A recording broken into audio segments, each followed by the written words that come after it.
Well, welcome, welcome. Yeah, we only have so much time here, so I want to get the show started. This is amazing. This is the 6th Quiggy comedy hour we've had, which is kind of amazing, more than I thought there would be. Is this working? Are we good? Okay, good. October 2025, very awesome. I want to tell you we have 2 exciting things tonight, which is other comics besides me. Yay! So, Madison, yes. Madison Dunham, first returner to the show, very brave person. Made it through one, decided to make it through another. But Madison did their first comedy stand-up set in July and is back. And the week after Comedy Quiggy Comedy Hour, went to an open mic in Seattle and got, not 3rd place, second, first place at the comedy. So, really the career is just, it's a hockey stick. It's so fast what's happening. I love it. I'll talk to your agent next time. And then the other person who has so bravely come tonight, we were in a band together back in the early 2000s. He's actually more of a Mando banjo kind of guy, but he got on the mic one night when we were at Connor Byrne. Here's what reminded me of this story, and I'm just sure it's true. It was like clever and funny on the mic, and I was like, you should do stand-up comedy. Or I don't know what I said to you. It started a multi-decade process of me reminding him that he could do stand-up comedy if he wanted to. And then Mom and I saw him at Costco, and that's when I really put on the heat, and now he's here. So that's the good news. Let's clap for Jacob Clapp. Yes. So, that's dangerous. So, very happy. You'll be seeing them in a minute. So regarding October, I know it's cold and rainy today, but am I the only person who feels we've had the sunniest pumpkin spice latte season yet? Am I right? It's been so sunny, like weirdly sunny. All the vibes are kind of mixed up on I'm not really a pumpkin spice latte person, but usually my birthday, which is Monday, is usually just like the worst, right? The leaves are blowing off the trees and everything's wet and it's so cold, and it was so sunny and beautiful, so it's been a little weird. And I'm noticing this in Seattle in general. Are you with me? We're getting a lot more sun and warmth. I think we need to think about what we're exporting, because I don't think it's pine trees much longer. Is anybody else with me? I mean, I'm feeling macadamia nuts, maybe mangoes. I feel like we could do avocados, but my preference, I think, is pomegranates, because they're just so pretty, and they're really popular at the holidays. So we could, because we're Seattle, I was thinking we could charge like $22 for a pomegranate. Who's here with me? Plus you'd have to tip us for handing it to you, and maybe like, thanks for the money. Anything from Seattle has to be really expensive, but I'm voting for pomegranates. So sorry, this thing broke, and the time was away from me. Yay. So, and the other thing I think we could come up with is really amazing sunblock. Am I the only person who thinks we're really good at blocking out sunlight? Just living really sunless lives, and we could call one rain or one cloud. Like 50 SPF and really expensive again. So I'm excited for our transition to tropical life. Okay, so to start off my set, I'm going to do a confessional about a part of me that is not something I'm proud of, a little bit of the shadow work area that I could do. I know I'm known for being pretty perky, pretty friendly, but when I get in my car and I'm driving, I am a horrific beast. Is anybody else with me? Not to anyone else. I'm so in my own world. Thank you for confirming. Okay, because first of all, it's just me, myself, and I, and it's not really conscious, it's very subconscious. And my issue is, I just want everyone to make the light. That's all I want. It's like, it's green, you have an accelerator, what's your name? Tom. Tom and I are going to start a club for our mental health awareness that is so good. Actually, we have great mental health. This is my brother, Jim. Hi, Jimmy. Come on up. What I've realized is, so I want people to make the light, I want it the green. Green left turns, I get real weird. Who's with me? Because Seattle gives you about 5 seconds to get 10 people through a green left turn, right? So the moment, because I'm focused, I'm like, I gotta be places. Part of the problem is, I live in Queen Anne and I drive to Madison Park almost every day in the afternoon, okay? Yeah, I'm filming. So I have to kind of get ahead of Amazon, but you often can't because they're already leaving. And I have to drive Mercer, which is horrific, if you know Mercer. I have to then cross all lanes of I-5 to get to the 520, which is under construction all summer. Then I go to the beautiful Arboretum, which everyone thinks is beautiful. That's why there's 3 million people in it, and you can't get anywhere. So, I'm a little wadded up on it, and when I'm in the car, my speech, they say that it isn't the words you say, it's your tone, right? That's, because you can be like, I love you, you can be like, love you, right? Those are the 2 options. My tone is really horrible, so I'll give you an example. I want people to hit their accelerator and make left, right? So that's where I'm at. So I say things like, it's green. Like that's me. This is not conscious. It's just this torrent. So it's green. Unfortunately also, there are preambles to that where I'll say either dude or oh my God, right? So with me, dude, it's green. Or like, oh my God, it's green. I don't honk a lot. I will honk on that green left turn though. If you are waiting half a second and I think you're composing an email, you're getting honked. Like you need to get going. You're paying attention to your phone, I'm sure of it, and I don't. All right, we have 2 tall people coming in. They'll have to find seats. This is good. So the other thing that happens in that little turn is the addition of, this is not nice, dumbass. Okay, this is like my mean lady word when I'm driving. So it's like, oh my God, it's green, dumbass, and then effing move is my other. Okay, so I'm just putting it out there. So I'm in my own little world of panic and anxiety and anger. Hold on one second, I'm gonna help you too. There's 2 seats there, or you can sit in this little buckety area, but you can't block the video. Okay, you're good, okay. I've decided to create a mental health quiz for all of us about our driving behavior in Seattle. Are you with me? Are you ready? Okay, so you're gonna like either say yes or no. By the way, there is someone worse than me, and my brother's gonna laugh. My sister. My sister. So there's this whole theory of like Karens. Hold her beer. She drives up to the person, rolls down her window, and talks to them about what they did that was incorrect. Now she's correct, technically. People have guns, people have feelings, people do it, and she'll do it to anybody. You're like, no, not that person, please not that. And you're in the passenger seat begging her, a lot of honking, flipping the bird, she'll do any of it. So she's all cute and blonde until she's behind the wheel, and you're like, that person needs a check-in. All right. Number 1, check in on your mental health, and these are all things that potentially are signs that you need to check in with yourself. You talk to other drivers you know cannot hear you. Pretty much all of us. Okay, good. All right, so that's happening. You gesture vehemently at other drivers you know cannot see you because they're in front of you, and you're like, right, this is happening, and they're not going. You're like, ah. You long to honk your horn, but resist because you live in Seattle.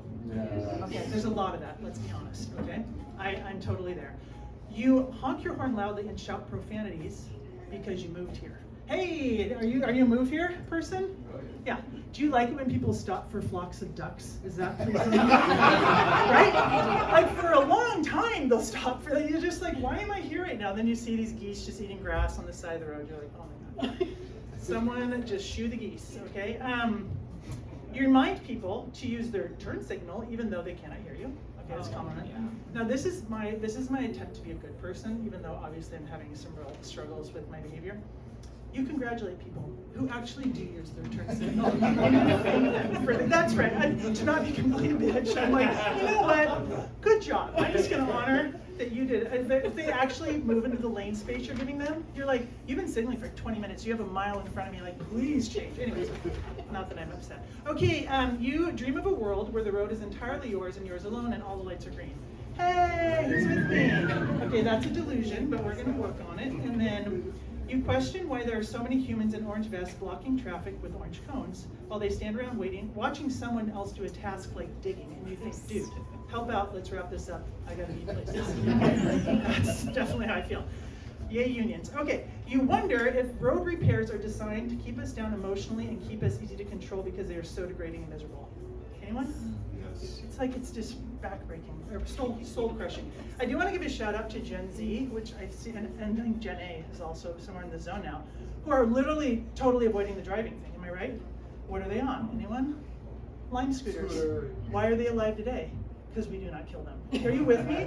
They are lime scooting off the sidewalk into the road. They cut diagonally, and it's because I think they haven't driven a lot, so they just make really awful choices. And you're like, and the other thing is they're so cute and young, and their little tan little toes in summer hanging off their flip-flops at the edge of that scooter, and they got their friend behind them. It's like 3 inches from bumpy cement. And they're just like, whee! They're full speed, just cruising along. And you're like, you are an ER visit waiting to happen in 10 minutes, but I'm not going to wish that upon you. They have a lot of student loans. We have to give them grace. No cars for them. Okay, so we have some swimmers in the room tonight that are really better swimmers than me. But my next topic I just want to cover before I bring Jake is lap swim at the public pool. Who's with me? Anybody lap swim here? Okay, handful. Okay. Why? Because it's not fun and you know it. That's why you don't do it. Am I right? You're like, why would anyone lap swim? It's lonely. It's cold. You can't breathe. You're just like all by yourself. No one to talk to. So I was always a volleyball and basketball person where you get to throw balls and chase things and there's points and you like laugh together and you're all friendly. And I couldn't understand why anyone would choose to work out by swimming. I'm just being honest, I'm not being nice. I do it now. And so I started off really bad, basically. I remember in my college there was like this, it was a 50-meter, am I right, pool? That's the Olympic size, not, okay. And I would just get winded halfway through. So it's obviously difficult, I'll honor that. But in time, I became better at it because I had to, because I kept getting injured, right? That's why a lot of us end up in the pool, because it's like shin splints or broken ankle or something like that. So I was really not good when I got to the point where I had to do it all the time. And I started coming to the pool a lot. I live in Queen Anne, we have our own pool, which is very, very nice, but well, let me tell you about it. One funny thing about the pool is you look at it and you're like, oh, it's so crystalline blue. Look how it just barely moves, and everybody's so pretty when they swim. It just all looks so nice. And so you're in there and you're feeling all refreshed and like the water's touching your warm skin. And then you pull the human hair through like your ring finger. Are you with me? Right? And then you just keep swimming and there's like a Band-Aid that's just kind of jiggling in the same spot. Every time you go past it, you're like, that was once covering an open wound. That's what that Band-Aid was doing. And oh, by the way, my friend so kindly reminded me, who's like a super swimmer, everyone's sweating while they're in the pool. You're aware of this, right? I'm like, yeah, I hadn't thought of that. That's a really good point. So we've got hair and sweat, and then my sister came in with a real zinger. You're gonna love this. She's like, probably everyone's farting too. I was like, thanks, yeah, this is nice. My sister's basically a second grader, let's just be honest. So anyways, so I've learned to disassociate from the fact that I'm in the pool in order to get through it, and I just think chlorine, chlorine, chlorine, UV light, UV light, UV light, okay? So, because once you're in there, you're totally good. The quivering Band-Aids, though, are my least favorite, and yeah, so that's good. So with lap swimming, there's a choice you have to make when you get there.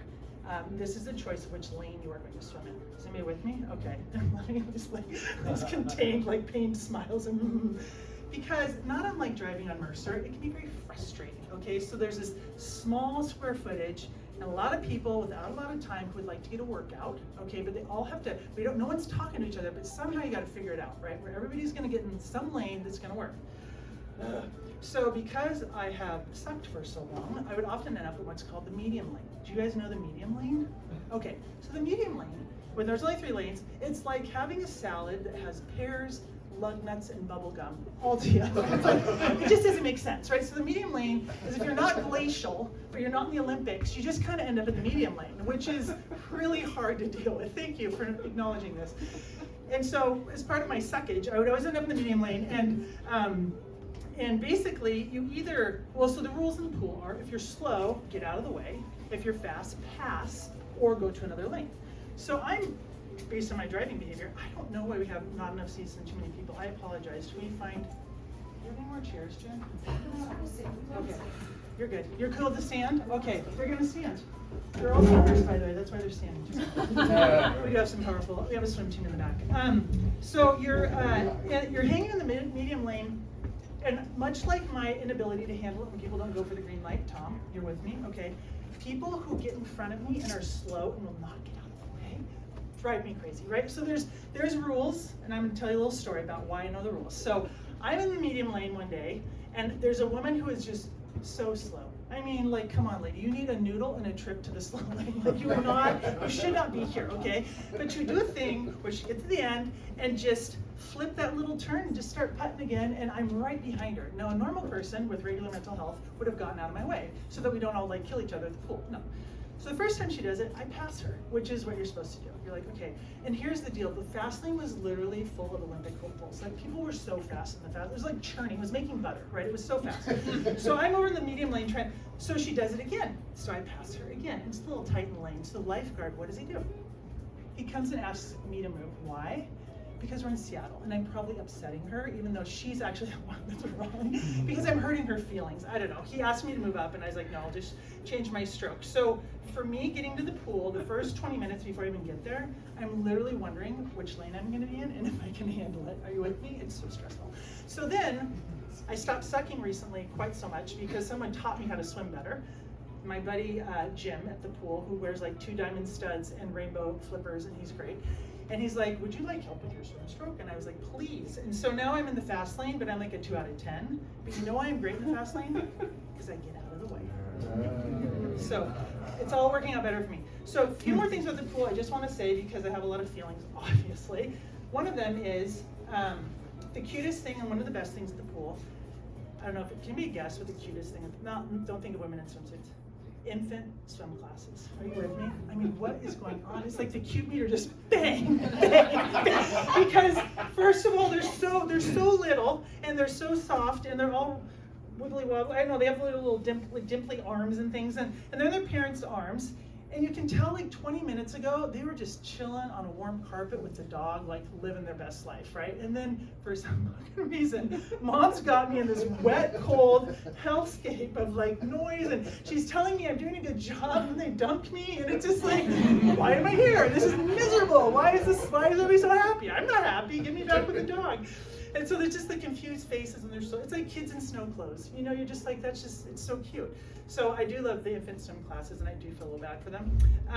I like all the 8 to 10-year-old boys just battling it out on diving boards. Like that whole like pecking order thing, and like, I'm gonna grab my ankle around my head, and I'm gonna fart, and I'm gonna hit the water. You know, you do it too, I'll do it better. And I just love it. And it reminds me, I feel like my brother at so many moments was super disappointed I wasn't a brother. We have a lot of stories about that. So I was constantly going out for passes. I know how to button hook. I know all these things. Playing football and baseball. But he always wanted me to do competitive diving, basically, right? And I realize now I never wanted to because I was never an 8 to 10-year-old boy. And what I like, and I made peace after I saw like the kids doing this, is I like making up synchronized swim routines with my sister and my cousin. Ladies, or anybody? I mean, that's what I wanted to do, synchro. I was like, yeah, that sounds way more fun. Sauna, I love the sauna because after all the horrific, nerve-wracking like treatment I get in the pool, I love to go to the sauna and just calm down, right? You're supposed to just calm down. That's what you're doing. Okay, so most people are pretty chill in the sauna. They can talk to each other. I'm good with that.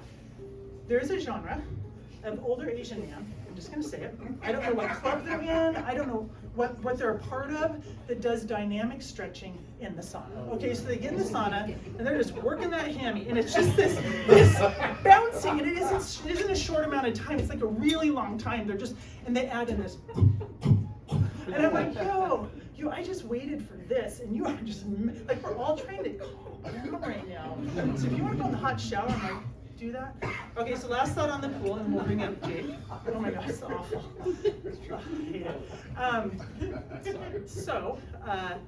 Last note, and I'm not trying to get anyone sad right now, but I just kind of think it's good to be realistic. So the pool is very realistic about human bodies, right? Everybody's just there in their body. They're rocking whatever they have that day. I love that about it. And it's like intergenerational. It's just healthy.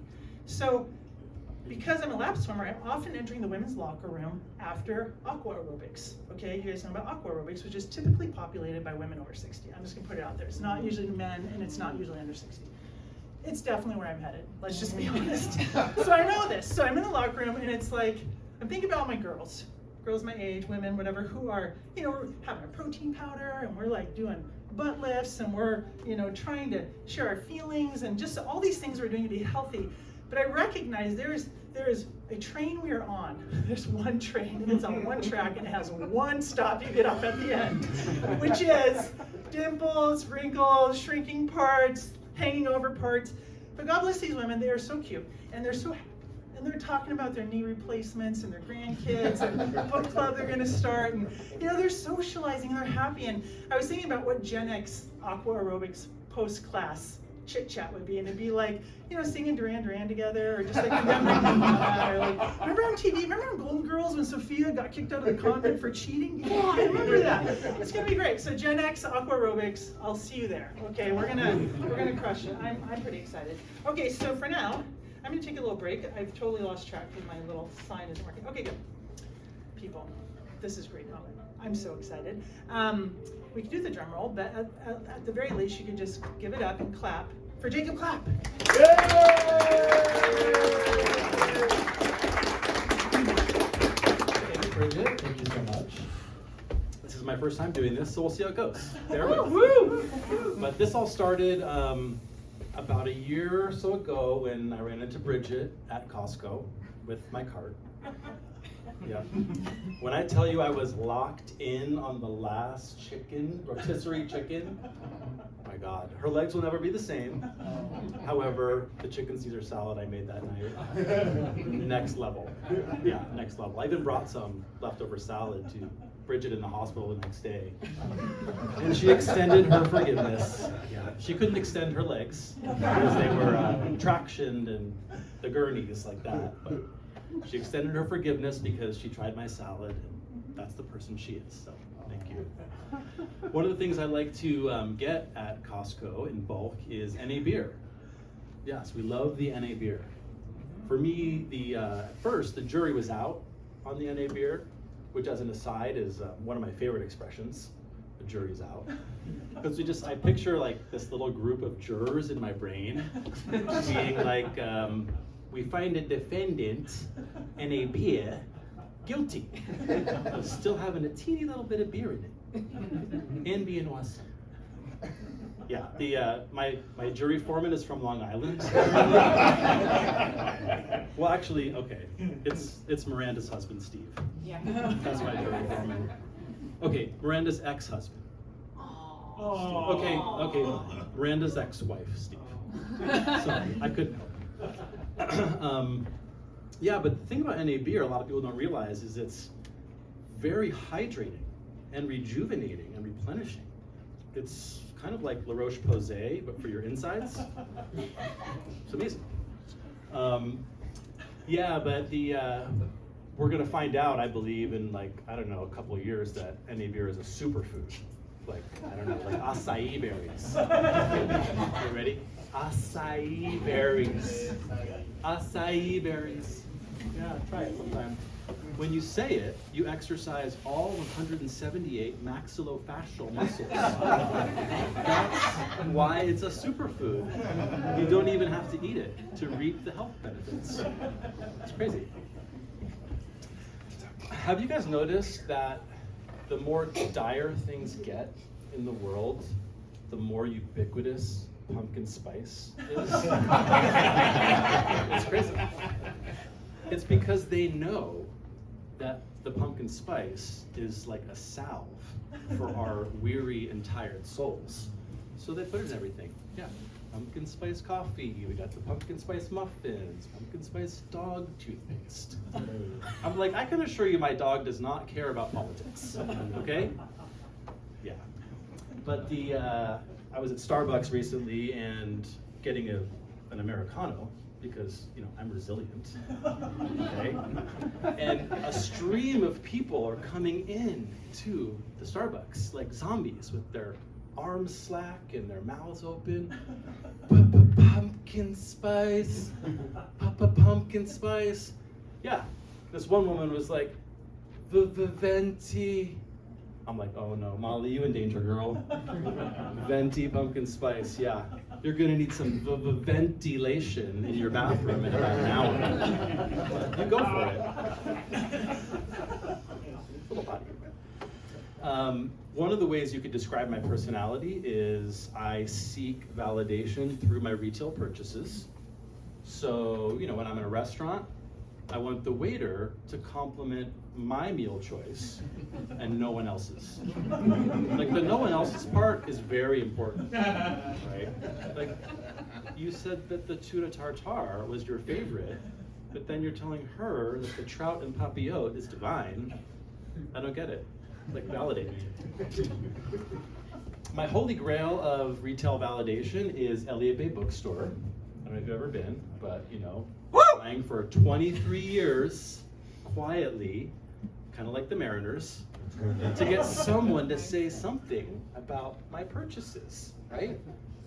Well, I had a breakthrough recently, kind of like the M's, and the checker grabs my book and she's flipping it around in her hand and she said, "This book cover is gorgeous."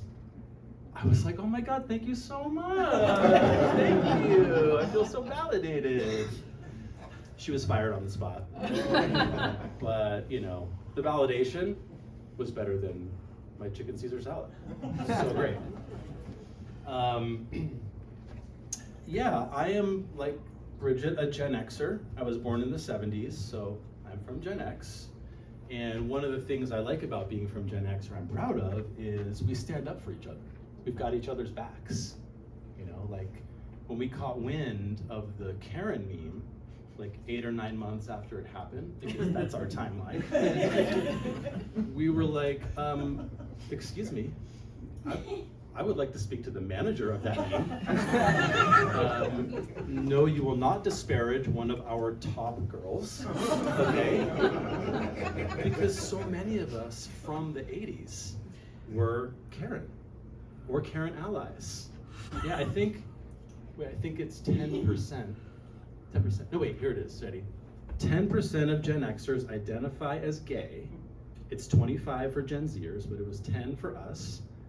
And 10% of girls born in 1974 specifically were Karen. Yeah. So 1% of them are lesbians named Karen. The Gen Z kids are like, how did he do that math? Like, how did he do that math? But my formative years in high school, I was a theater gay. And I was not out. But Karen knew.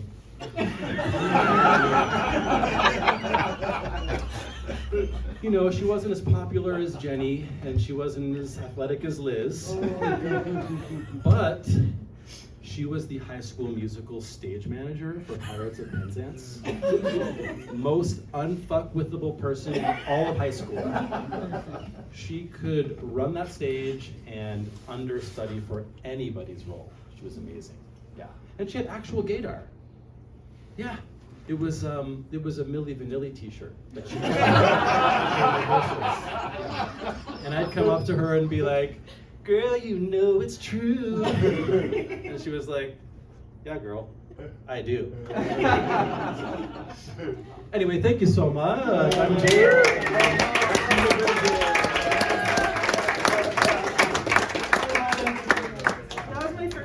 Milli Vanilli.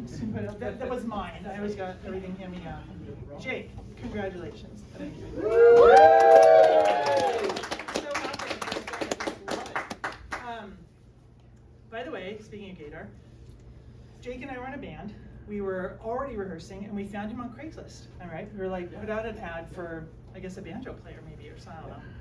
Tall, handsome man, whatever we want him. So Jake shows up, and after the first rehearsal, it's like, okay, is he single, and is he straight or gay? That was like the topic, because the only other gay guy in the band was like, Bridge, I don't think he's gay. And I was like, I don't know, dude, because partway through rehearsal, he had this little tub of kiwi lip gloss, which he dabbed with his pinky, put on, and said, did you like some? And I was like, yeah, I don't think you're straight, dude. But he didn't offer cold lip gloss, just me, so that's why I was the one who knew. Thought I'd bat a zero there, so I let it go. That's cool. All right, so I'm going to do a little more chit chat, and then we'll bring up the great Madison. So my second topic for tonight, which I've completely lost. I read a fresh set for every show, by the way, and I don't know where we're at right now. Oh, I do. Wait, hold on. We're going to catch. Oh, there it is. Good. All right. So next topic. This person right here will know who I'm talking about. So in college, one of my best friends shot photos for our school paper, and we all worked at this summer camp together. He was the photographer there, and he was a super artsy, cool, fun friend. And then we all left college, and he got a job as a consultant at like some sort of finance firm that was very sort of buttoned up. Granted, he got to live in Brazil for a while, which is amazing. But he basically like felt a little soul crushed and a little lost. So I got him the book, The Artist Way. Do you guys remember The Artist Way? Okay. So he and I would talk about, he worked the book, he was all into it, and he calls me up and he's like, Quigley, I'm going to be a photographer. Damn it, basically, that's what I'm going to make that as my career. So you go. So he invested, he got started with all his equipment. This is back when it was all film. And he got going, and he did really well. And so I get the call, probably like 2 years later, we're in touch, but he calls me one day. I used to be a medical interpreter in Spanish, and I was at the Children's Hospital lobby, and I don't even remember if I had a cell phone, but he's like, Quigg, I just got the photography gig to shoot backstage for Glamour magazine at Fashion Week in New York and Milan. And I was like, dude, congratulations, that's absolutely amazing.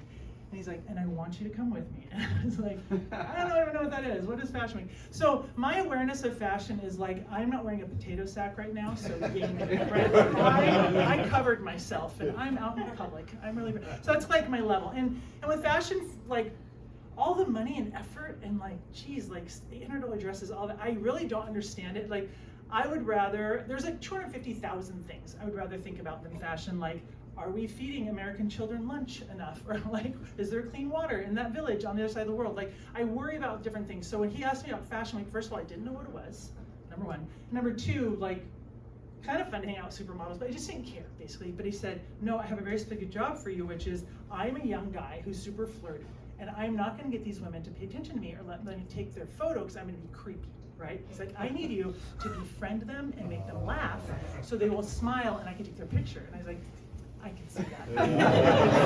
I'm in. So I had never really been to New York except for like a day on a family vacation. And here I go for like this massive adventure to New York and Milan. So I was just gonna kind of recall and remember some of the joys of it. So here we go. Supermodels. I have met a lot at this point, been around a lot of them. They are genetic mishaps. Okay, that's what I'm saying. Nice. Failures was where I wanted to go. Okay, so if we were all a tribe and we were trying to run away from predators, they would be in the back, they would get tackled, they would die. That's what would happen. Their arms are, the biggest part of their arms is their elbow and their shoulder. You know, the biggest part of their leg is their knee. Do you get the point? Like, there's not a lot of muscle happening, okay? They're not tough, and they basically, I can tell, just don't do a lot for the health. There's a lot of cigarettes, a lot of coffee, okay? But they're very pretty for like 5 years, so good for them. You know, they're gonna get 20,000 a show or more. Back in the day, it was 20,000 a show. Okay, so just starting out with that, very, very beautiful. But like when you're actually up close, you're like, dang, how do you survive? That's amazing. Okay, like how did your genes make it this far? Basically, it's kind of my impression. All right. What else? Oh yeah, so backstage, Fashion Week, cool, right? Bryant Park was where it was back in the day. It was kind of the classic New York Fashion Week place for a long time.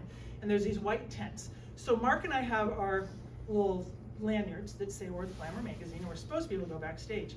But New York Fashion Week, people are like, I don't care, right? We're not letting you in. Like, there's no room or whatever. So basically, Mark is this amazing hustler, right? So he just kept getting us in these places, talking to people, and I also would try to hustle. I also spent a lot of time waiting for him. So sometimes they'd only let one of us in, right? My job was to hold the flash and talk, but whatever, or be friendly. So one time, who remembers the brand? It still exists, Nicole Miller. Anyone? This is going back a little ways. Okay, so this, Tom. Tom's my best friend right now. So it was like a lot of sheets at Bed Bath & Beyond, to name another store that doesn't exist anymore. So Nicole Miller at that time had a show at Fashion Week, and this is just such a classic example. So Mark and I are in the back. Everyone else has gotten in except for us. I think as we were young too, they're like, screw you, we don't like you. So there's this very just like mean, belligerent, power hungry, young security guard who's just having no end of fun with not letting us in, right? This is her thing. So Mark and I are like trying to negotiate. It's kind of the last throes of the day. We're exhausted. And I see a woman walk up and her badge says, Nicole Miller. And I was like, what? So I'm like, Mark, it's Nicole Miller. But it's like, I'm not gonna talk to her. And it was so great. She walked by, and Mark was just hungry like a wolf, man. He was gonna get every freaking picture he could get. He was gonna get this gig again. Like, he was just on it. And he goes, Nicole. And it's like one of those moments where like, she turns around, she's like, yes. I'm like, oh my God, that's your name. You're like, it's like Pete, and you're like, Pete. And he's like, what's up? I don't know. Like, I shouldn't say that was a terrible example. He comes in later. He was at Fashion Week at that time. So Nicole turns around and basically says, yeah, Glamour magazine, come on in. So Mark goes in, and I wait with the angry security lady outside, which I was fine with. I spent a lot of time.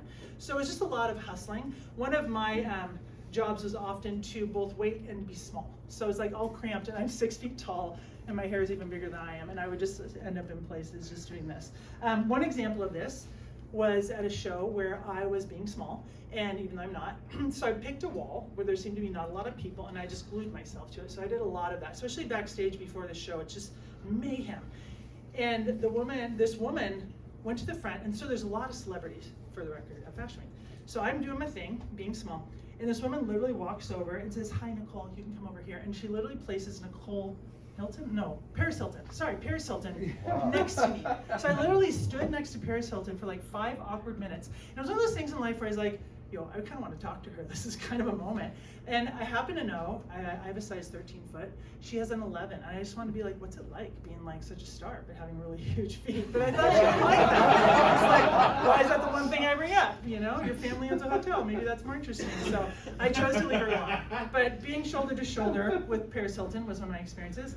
What else? Oh, the other thing is a lot of times the models are always like, oh, I'm so tired, right? It's so hard to be a model. I'm gonna get to this. It is hard. These poor girls are up at like 5 in the morning. They're getting their makeup done at 5:30. They probably have 7 or 8 shows. People are pulling on their hair and like whipping them around, and they have to wear these weird, uncomfortable outfits and shoes that don't fit. But it's just one after the other, and then they have to stay up and party, and then they get up again at 5. And so they have all these obligations. And as a person who was just near them, I was exhausted. So I just want to say the models are tired. Okay, so if you see a model, maybe give them some electrolytes or something. NA beer. And an NA beer. Yeah. The new super, I love it. I'm with you. The NA beer. Acai. So another quick, so one more thing. Oh yeah. So I made good friends with this one gal, TU. She was from Estonia. She was 6'2". She was the current like girl, if you will, for Gucci and like Prada and all. She was the it girl, right? She was crushing it. She was also really funny and really fun. So one day we're backstage and we're chit-chatting, and I said to you, because she's, okay, dimensions. She is wearing a loose-fitting pair of Levi's. Here are the measurements. 24-inch waist, 36-inch loose-fitting. So that just gives you an idea of the genetic situation we're in. Okay, so but I'm looking at her and I'm thinking volleyball, obviously. So I said to you should be on my volleyball team. You'd be great. You wouldn't even have to like jump. You could just put your hands up and like block the shots. And this just gives you an idea. She goes, I do not like this sport. It makes me tired. This woman hadn't had an aerobic moment in her life, right? She just woke up this way, literally, and it was so good too, because I always think, I don't like the sport, it makes me tired. It's like, you think of women who are up at 5:30, like, you know, on the treadmill, and they like got a smoothie that's low calorie, and they're like trying to look like this woman in this magazine who's wearing Gucci and looking like $1,000, but she didn't lift a finger to get that. She's to you. So 2 more stories of me trying to hide or be small. So Milan, we got there. Friday night Fashion Week, there's like the big show and the big party. So that's a thing I figured out. And I actually went back and I did a second tour with him, so I learned more than I needed. But so we're in Milan, last night of the week, Friday night, and backstage is literally so tight that you're like doing the shoulder press, right? You're trying to get through people. So I am essentially not necessary at these moments, and Mark just gets in there and does what he does. But the problem was we had to find somewhere to put me because it was so tight, and I couldn't just like find a wall this time. So we just start opening doors, and we find a door in this building to a room that's like 5 by 5 plus lockers, like really small. So I just get in the corner of this room, and I think, and I have no idea when he's coming back because he might just shoot the whole show. It might be like 2 hours. I'm in this room by myself. It's part of why it wasn't fun job a lot of times. So I'm hiding out. And eventually, a woman with a clipboard enters, some Italian lady, right? And so she kind of, this is classic Fashion Week. She just kind of looks at me, and she just gets working, right? Because like people are naked, people are walking around, because they're changing clothes. It's, you know what I mean? It's just like this fiesta of humanity, and everybody has a really strong purpose. So if you are not a part of my purpose, I'm not going to talk to you, right? So she has this random ass lady, she doesn't know who I am, and she just starts working on the clipboard. Okay, so like 20 minutes later, I feel like, I don't know, well, 2 men enter. By the way, I should tell you, this show was for D Squared. Does anybody know the brand D Squared? Okay. So you have to go back a little ways. It was a highly luxurious kind of jeans hipster brand. Nicki Minaj, still a fan apparently, so she like gets excited about D Squared. Run by 2, well, I won't run it. So I'm there, 2 very good looking men who are a bit shorter than me and like tan and like very fit come in. And they also do the, and so they start talking to the lady. The clipboard's happening, they're doing stuff. And eventually, they take off their shirts to put on different shirts. Like, this is very Fashion Week, right? So I'm so weirdly silent in the corner, and no one's even spoken to me, right? I like don't exist, and I'm like, this is part of my life. So they go out, and Mark's like, let's watch the end of the show, because he finally comes to relieve me from my hubble.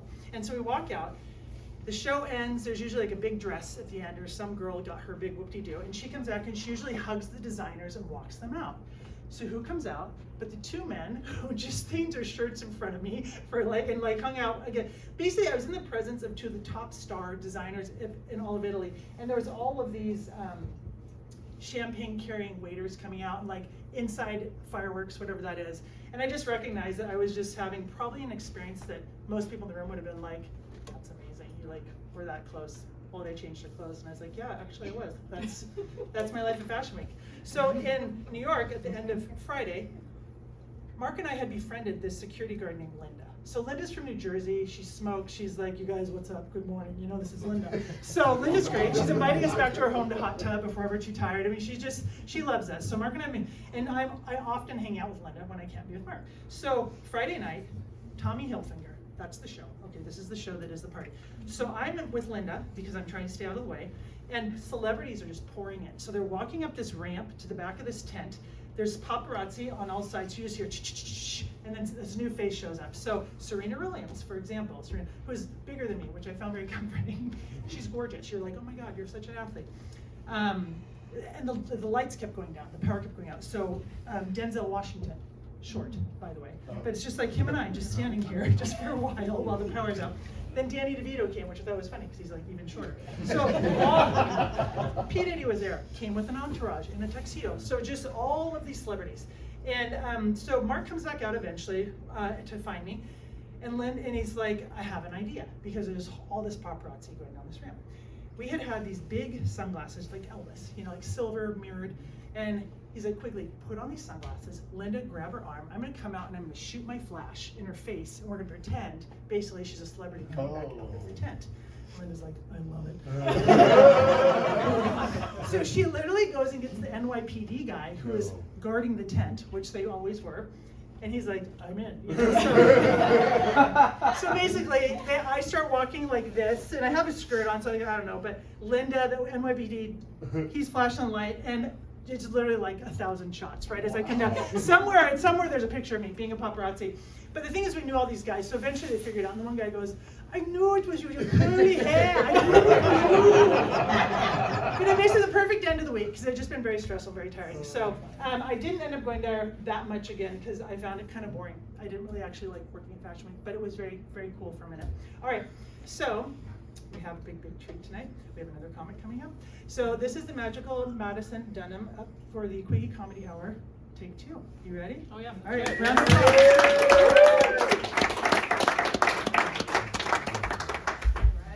Psyched you guys get to hear about all the fun stuff I got going on in my life right now. It's not much, for the record. I've been single for a very, very long time, and I hear people say that all the time. It's not a long time unless you get into like the 3 to 5 year mark. We're getting into 5 years here, so it's starting to get a little bit dark in my life. I went through a really bad breakup 6 years ago with somebody who I thought was the love of my life, thought we were going to be together forever. Him being 20 years older than me probably should have been the first indicator that that was not the case. But I was young and in love, and I needed a father figure, and he was so tall. I just thought love would do the rest. I thought that's all we really needed. When I tell people that I was with the love of my life for 5 years and that he broke up with me and kicked me in the dog out there, response is usually, oh, that would ruin my life. And I say, it did ruin my life. It happened 6 years ago, and I talk about it every day. I'm talking to you guys about it right now, and I talked about it the last time I was here. I will never fully recover from this. So, but I figure it's about time for me to start getting back out there. At least that's what my friends say, because they're tired of hearing me complain about this guy from 6 years ago. And they've convinced me to go on the dating apps, which I always wanted to stay away from because I'm really old-fashioned, and they kind of seemed like a nightmare. Newsflash, they are a nightmare. It has been a terrible, terrible experience so far. I've only been on there for a few months, and things are not going so well, and I think it's mostly because I'm not a cat person, and I don't like hiking, and for some reason, every single guy in this city has a cat and loves hiking. So, not working out. None of these dates have worked out for me. I'm calling everyone out right now. And the only dates that have gone well turn out to be Republicans, because I am drawn to Republicans like a non-binary moth to an alt-right flame, and I don't know why that is. I'm still working on it. Been working on that for a long time. All the therapy in the world is not going to fix this. I don't know what's wrong with me. So I'm acknowledging that I'm a big part of this problem as to why I'm still single. I'm probably the main problem. These poor guys just want a mom for their cat and someone to walk up a hill with, and I'm like, if you didn't vote for Trump, I guess I don't think you're cute. I don't know what's wrong with me. So I've got a lot of baggage, obviously, with the ex and everything. I'm also a recovering alcoholic. I actually got 6 months last week. Not a lot, it was involuntary, but thank Thank you. Appreciate it. This is not alcoholic. I'm not relapsing, I promise. You would know. It'd be a lot funnier. But I did not think that I was an alcoholic or had a drinking problem because I was a writer. And I don't know if you guys know this, but you can drink as much as you want as long as you're a writer, because you're doing it for your art. You're suffering for your art. You're going into early stage kidney failure for your art. That's fine. That's how I got away with it. And all my heroes growing up were always Charles Bukowski and Raymond Carver and Ernest Hemingway. And in hindsight, those guys died from cancer, alcoholism, and suicide, so probably not the best role models to be looking up to. I did not think that I had a problem until, I've been sober for a while, and the longer it's been, the more I'm realizing that I had a problem. I had a coworker of mine ask me last week when I told her I had 6 months, she was like, do you miss anything about drinking? And I told her the only thing I miss about drinking is taking a shot of gin on an empty stomach at 1 o'clock in the afternoon. And she looked horrified.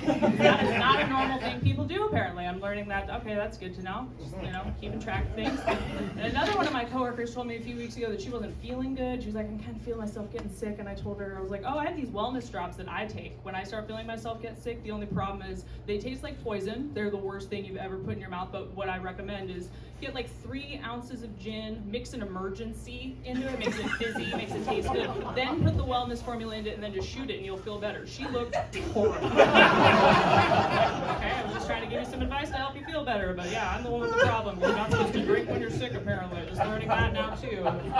Good to know. I'm also lucky that alcohol was the only thing that I ever had a problem with because I'm a chef, and most alcoholic chefs that I know are also addicted to cocaine.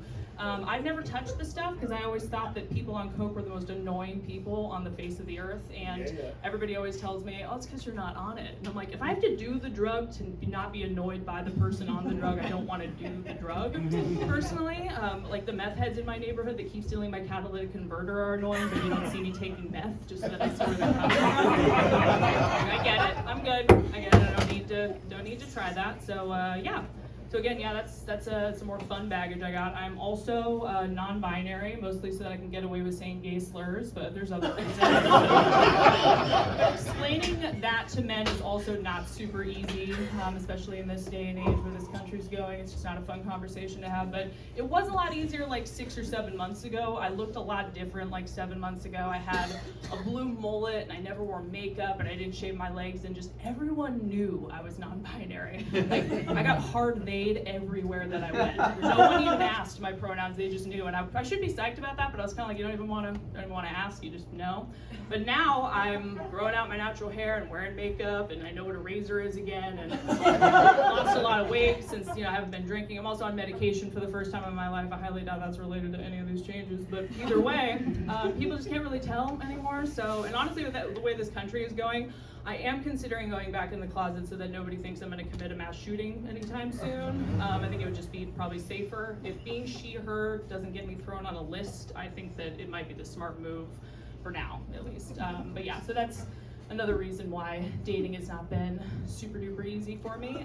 As far as hobbies go, too, don't really have any hobbies, especially since I quit drinking, because drinking was my hobby for a long time. Movies are kind of the only thing that makes me happy now, going to the movie theater. I literally went twice yesterday. I don't like other people coming to the movie theater with me. This is a solo hobby. I've tried bringing people, and it hasn't gone well, because I have rules. I take movie theater etiquette so seriously, it's almost severe, and I don't want to put other people through that, but I think these are pretty simple rules personally. Obviously no talking at any point during the movie, no talking during the credits either, no talking during the trailers. Until the lights come back up, I don't want to hear a peep out of you. Don't even breathe if you can help it. You will ruin the experience for me. This other one's where I really lose people, where they're like, I'm never seeing a movie with you. No snacks. I'm sorry, no snacks. I don't want to hear rappers, I don't want to hear crunching, I don't want to hear slurping. Movies are 2 to 2.5 hours long maximum. Can you go 2 to 2.5 hours without eating? Or, I'm sorry, you are permitted one $8 bottle of water if you would like, and you can have a piece of gum, but the gum better stay in your mouth the entire movie, because I don't want to hear a rapper coming up when you are finished with it. Again, these are my rules. If you want to come to a movie with me, these are the rules. No excessive movement either. I notice people shifting a lot in their seats. They cross their legs, uncross their legs, they take their jackets off. If you go to the bathroom, so help you, God, you'll never ever go to a movie with me again. And if you bring out your phone, that mass shooting joke that I made earlier will not be a joke. That will turn into a very serious thing. No phones in the movie theater.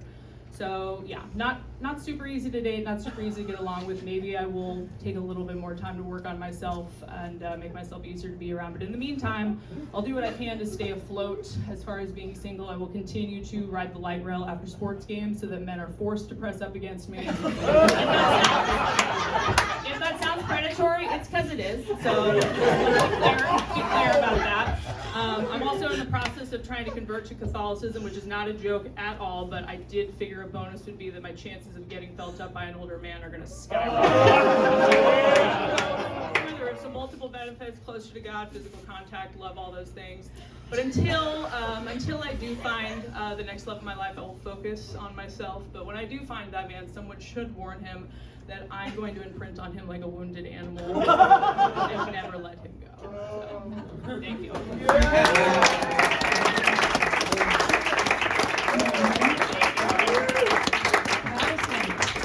Just the flow. It's like me when I'm angry in my car, but theirs just comes out nicer. I don't know. I love it.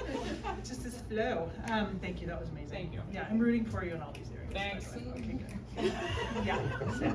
All right. So we actually are going to kind of end on time. I think I did write a fresh song for this show. So I had a pretty good summer, but one thing, back to my Mercer to I-5 to 520 to the Arboretum, was it just me, or were we losing a lot of lanes of traffic all summer long? Anybody in Seattle? Okay, thank you for the raised eyebrows. Tom, where are you? Thank you. Okay. So if you did not drive that route, I'm telling you right now, I-5 would go down to 3 lanes, then it'd go down to 2 lanes, then it would go down to 1 lane, and then they just blocked it several times. Okay, so I would have to drive up and over Capitol Hill. Mercer would close a couple lanes sometimes. 520, wild, like all kinds of things happening over there. Or just like after 10, you can't get on the freeway. So I had a little bit of stress around this. So maybe I don't share my pain, but I'm going to sing about it. It's called, I was talking to a friend and I said, I feel like everywhere I go, I lose a lane. And then I was like, that's a song. Okay. This is a lament of a sad citizen. Here we go. It's very simple. I should have got Jake on Mando for this one. We'll do that next time. It needs the tinkly happiness of mandolin. Ooh. I might do just hand this to you, and if I forget something, I'll just say line. Okay, here we go. First time performing in a public, always a little bit of a risk. Close enough. Can you read it, kind of? As long as I hold it out. Okay. There we go. I love it. This Gen X moment. I know. Oh, it's like, I can't see. I have glasses that can help you.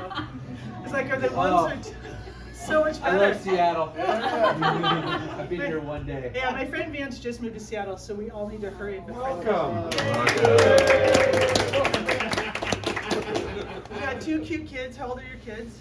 12 and 7. Okay, so if you have 12 and 7-year-olds, Yeah. you can all hang out. Okay, so this is everywhere I go, I lose a lane. Everywhere I go, I lose a lane. Orange cones spin around me like a hurricane.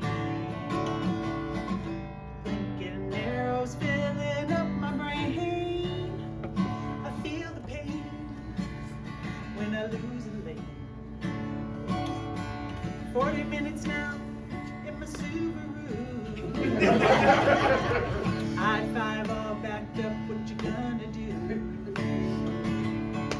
Latte's cold and I probably need to poo. What you gonna do in that Subaru? Seattle's got a plan to make us cry. All these orange vests cement pouring guys all standing around and we just wonder why. Can't you hurry up? Cement pouring guys. Sorry, 1 second. I'm lying. How can every road? Oh yeah. How can every road have so much to be done? Some life in summer should be light and fun. Rain is gone, let's play under the sun. Instead, I'm stuck in my car, sitting on sore bums. Every road is red on my Google. Line. I want to drown. Oh yeah, makes me want to drown my feelings in strudel. The freeway is not free, say don't you know? There's nowhere to go got nowhere to go. Open all the roads up for just one day. I'll drive on I-5 just to play. No construction standing in my way. It'll feel okay. I'll be okay. But everywhere I go right now, I lose a lane. Orange cones spin around me like a hurricane. Blinking arrows, they fill up my brain.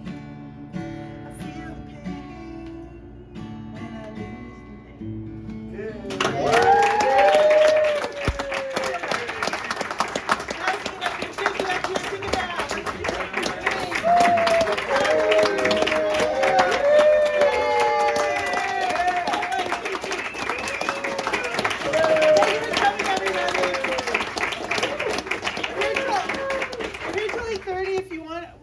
From the lovely Jen at the bar, and also we're going to head down to the Italian place on the corner called Palmero's. If anybody wants to join, some of us will.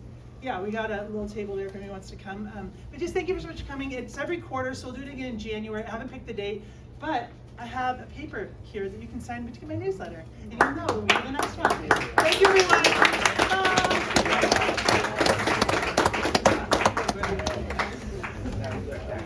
I wonder how many times crossed over. I know. Just to go. It's probably only her that would, so she'll just be like, Thank you. I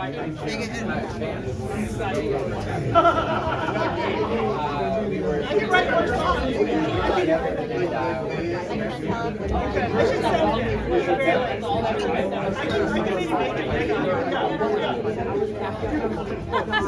You should try it. If you're not feeling good, it will make a difference. Josh, will you hit stop?